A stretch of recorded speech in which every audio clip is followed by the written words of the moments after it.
தளபதியோட 16 கேஷ் ரிவீல பற்றி எனக்கு அப்டேட் வரும்னு சொல்லிட்டு நேற்று வந்து நம்ம வீடியோ போட்டிருந்தோம். ஸோ அதே மாதிரி பார்த்தீங்கன்னா அஃபிஷியலாக கேவன் ப்ரொடக்ஷன் வந்து எனக்கு அப்டேட் கொடுத்துட்டாங்க. ஸோ 1 ஹவருக்கு ஒன்ஸ் வந்து அப்டேட் வரும்னு சொல்லிட்டு வெயிட் பண்ணிட்டு இருந்தோம். பார்த்தீங்கன்னா 5 o'clock வந்து இன்னைக்கு பாபி டியோவில் வந்து ஃபஸ்ட்டு வந்து கேஷ் ரிவீல பண்ணியிருந்தாங்க. ஸோ ஒரு வீடியோ ஒன்று ரிலீஸ் பண்ணாங்க. அந்த வீடியோவில் பார்த்தீங்கன்னா பேக்ரவுண்டில் வந்து இமேஜ் மட்டும் காமிச்சிருப்பாங்க. அந்த இமேஜை வந்து ஜட்ஜ் பண்ணி பார்க்கும்போது இவங்கள தான் வந்து கேஷ் ரிவீல பண்ண போகிறாங்க அப்கமிங் டேஸில் அப்படின்ற மாதிரி தெரிய வந்தது.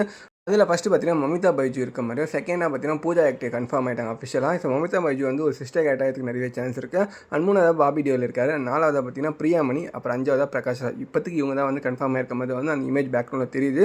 இந்த படத்தில் முக்கியமான வில்லனா பாபி டியோவில் தான் பண்ண போகிறோம்னு சொல்லிட்டு அஃபிஷியலாக கன்ஃபார்ம் ஆயிடுச்சு. ஸோ தளபதிக்கும் பாபி டியோலுக்கும் ஒரு ஃபைட் சீன் வந்து வச்சா எப்படி இருக்கும்னு சொல்லி எல்லாருமே இப்போ வந்து சோஷியல் மீடியா ட்ரெண்ட் பண்ணிட்டு இருக்காங்க. அனிமல் சீரினே பார்த்தீங்கன்னா செம சூப்பராக பண்ணியிருப்பாரு நம்ம ரன்வீர் கபூரோட. ஸோ இப்போ பாபி டியோட தளபதியோட ஃபைட் சீன் வந்து அந்த 6 பேக்கோட ஃபைட் சீன் தான் எப்படி இருக்கும்னு சொல்லிட்டு எல்லாரும் வெயிட் பண்ணிட்டு இருக்காங்க. இந்த மாதிரி ஒரு ஃபைட் சீன் நல்லாயிருக்கும் அப்படின்னு சொல்லிட்டு சோஷியல் மீடியாவில் ட்ரெண்ட் பண்ணிட்டு இருக்காங்க. ஸோ எச்யூஎன் டேரக்ஷன் கண்டிப்பாக இதை வந்து ஒரு நோட்டாக எடுத்துகிட்டு இதை பண்ணுறதுக்கு நிறைய சான்ஸ் இருக்குது. பாபி டியோவில் வந்து தளபதி 16 வில்லனாக இருக்காரு. ஸோ நம்ம லியோ படத்தில் வந்து சஞ்சய் தட் வில்லனாக இருந்திருப்பார். இவங்க 2 பேரில் யார் பெஸ்ட்டு அப்படின்ற நீங்கள் நினைக்கிறீங்கன்னு சொல்லிட்டு மறக்காம கமெண்ட்ஸில் கமெண்ட் பண்ணுங்கள். வீடியோக்கு ஒரு லைக் போட்டு இந்த மாதிரி குட்டி குட்டி அப்டேட்லாம் தெரிஞ்சால் மட்டும் மறக்காம சேனலை சப்ஸ்கிரைப் பண்ணி சப்போர்ட் பண்ணுங்கள்.